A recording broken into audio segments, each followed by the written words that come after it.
मध्य रेल्वेच्या भुसावळ विभागाने 30 नोव्हेंबर 2023 पर्यंत तब्बल 49.20 कोटी रुपयांचे उत्पन्न भंगार विक्रीतून मिळवले आहे.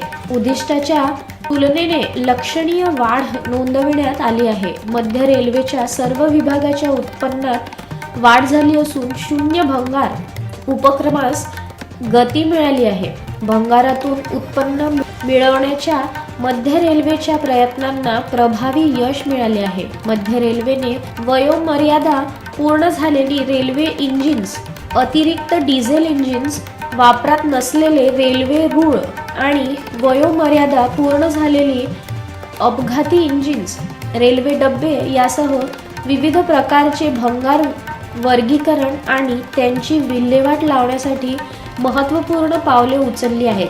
त्यामुळे त्या भंगाराचे उत्पन्न रूपांतर झाले आहे.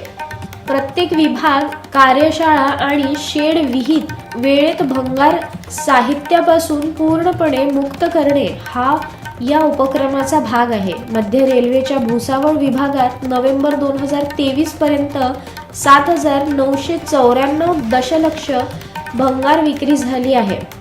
चालू आर्थिक वर्षात भुसावळ विभागाला 49.20 कोटी तर भुसावळच्या इलेक्ट्रिक लोकोशेडमधून 23.67 कोटी रुपयांचे उत्पन्न मिळाले आहे.